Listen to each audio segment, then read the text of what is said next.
A história do budismo começa lá na Índia, especificamente no Nepal, mais ou menos há 3.000 anos atrás, com o Buda Sakyamuni.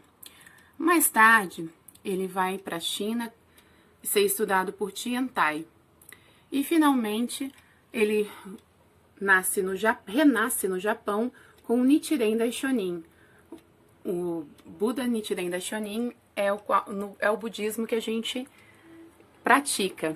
E ele foi espalhado por mais de 192 países e territórios pelo presidente Ikeda, o terceiro presidente da Soka Gakkai. A Soka Gakkai é uma organização que foi criada para seguir o ensinamento do budismo de Nichiren Daishonin. O fundador da Soka Gakkai e primeiro presidente, Makiguchi Sensei, acreditava que o propósito da educação é a felicidade dos alunos para a vida inteira, e por isso lutou. Josei Toda foi o segundo presidente da Soka Gakkai, seguindo Makiguchi. Também criou seu sucessor, Daisaku Ikeda, hoje terceiro presidente da Soka Gakkai. Daisaku Ikeda não poupou esforços para propagar o budismo para todo o mundo. Hoje, o presidente Ikeda e sua esposa, Sra. Kaneko, desfrutam de saúde no Japão. Hoje, iremos estudar a carta que Nichiren Daishonin enviou para um discípulo em 1279, aos 58 anos, lá no Japão. O discípulo se chama Jakuchi Nibo. Olá, sejam todos bem-vindos ao encontro budista do mês de maio. Espero que todos estejam bem, se cuidando, usando máscara, se puder fique em casa. E estamos fazendo mais uma vez esse encontro online, né, por precaução, para a gente se precaver, né, do Covid-19. E estamos também com bastante oração para a saúde do mundo nessa luta também, tá? Gostaria de solicitar para que no final do nosso encontro, as pessoas que tiverem participado, tiverem visto algum vídeo, tudo, desse um joinha, falar, oi, eu tô aqui, oi, eu gostei, oi, eu participei, oi, eu tô aqui, mas não entendi nada, também pode. A gente gostaria de saber quantas pessoas a gente conseguiu reunir nessa reunião online, porque é realmente um pouco mais difícil, né? Online, às vezes não tem o calor da presença, né? Mas a gente está fazendo o possível para levar esse estudo para todos, tá? Não compartilhe o vídeo assim para ninguém, a gente também não vai compartilhar foto que vocês mandam. É um estudo e um encontro da comunidade, tá bom? Muito obrigada. Então, a gente vai estudar hoje, conforme a gente viu que lá no Japão, o Buda Nichiren Daishonin, que a gente segue lá, em 1200 e pouquinho, lá no século XIII, ele ressurgiu com esse budismo, o Sutra de Lótus, né? E ele escrevia bastante cartas para os discípulos dele.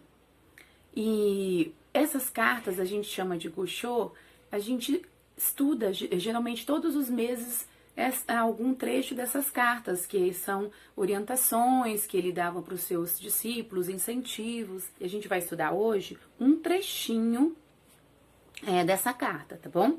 O trechinho é assim: aqueles que se tornarem discípulos e seguidores leigos de Nichiren deveriam compreender os profundos laços kármicos que compartilham com ele e propagar o Sutra de Lótus da mesma maneira que ele faz. Vamos lá, então. Aqueles que se tornarem meus discípulos e seguidores leigos. Bom, quem seguir Nichiren Daishonin e seguia naquela época, ele já partia do princípio que não precisava ser monges, que não precisava raspar a cabeça para ser budista, se isolar lá no monte. São pessoas leigas, pessoas comuns, que poderiam estar seguindo ele, né? Ele estava colocando para essas pessoas que elas deveriam compreender que ele, nós, todos os discípulos e ele, tem uns laços kármicos profundos que a gente compartilha, né, para propagar esse Sutra de Lótus da mesma maneira que ele faz. Então, já fica a dúvida aí, o que é laços kármicos, né?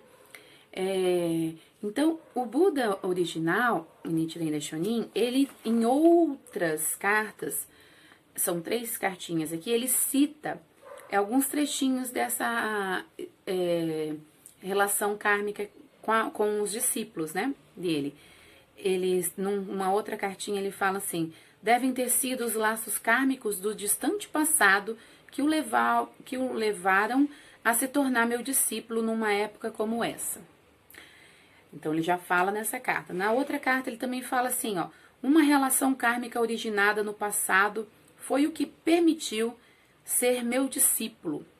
Ele fala. E numa terceira e última carta aqui, ele fala também: o Senhor deve compreender que, em razão de uma profunda relação kármica do passado, pode ensinar mesmo uma única sentença ou frase do Sutra de Lótus. Então, Nichiren Daishonin está sempre colocando essa relação que nós temos com ele, né, o Buda e seus discípulos, que hoje a gente faz essa relação mestre e discípulo, né, com o presidente Ikeda. Para a gente ter essa relação kármica, né, a gente tem realmente que entender a profundidade dessa sintonia que a gente sente ao seguir o budismo e as suas orientações, como faz muito sentido para a nossa vida. O que ele fala nos toca, faz sentido. A gente tem, assim, essa relação que a gente consegue propagar o budismo, consegue falar do budismo realmente porque ele faz parte do nosso ser. Nós temos essa relação, que o budismo, ele explica que a nossa vida é eterna. Então, a gente nasce, a gente morre, assim como a gente dorme e acorda, mas nós somos a mesma pessoa, nós somos a essência, somos a mesma, né? Nós podemos nascer diferentes, mas nossa essência é a mesma. Nossa vida, ela é imaculada, ela faz a gente ter essa pureza de ligação com o Buda. Mas a gente também tem causas que a gente faz, então se a gente faz causas boas, a gente vai colher efeitos bons. Se nós fizermos causas ruins, nós vamos colher efeitos ruins. Então, por isso que o karma, ele é formado por tudo que a gente faz, não é só o ruim. A gente pode ter um karma bom, karma ruim, um karma bom e ruim, né? Tudo o caminho é o do meio, né? O Buda falava. Nunca, nada é tão mal, nada é tão bom. A gente tem, assim, essa opção de seguir por um caminho de harmonia, não de extremismo. Então, só para fechar essa parte aqui, então ele destaca, assim, que a gente deveria compreender esse profundo laço kármico que a gente tem com ele. Já é uma coisa bem difícil da gente compreender, mas a gente vai sentir no dia a dia a nossa relação com o próprio budismo.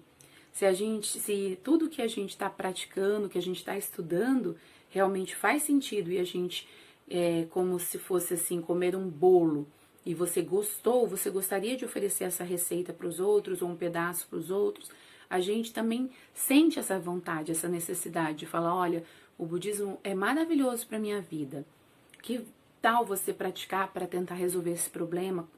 Né? Com certeza, o Nam-myoho Renge-kyo, sendo praticado, que é a prática para si, né, vai conseguir transformar esse seu karma ruim, e a prática para os outros, que é compartilhar esse budismo com os demais, como eu estou fazendo, também vai ajudar nessa limpeza do nosso próprio karma. Então, tudo que você planta no presente, você vai colher no futuro, não é? Então,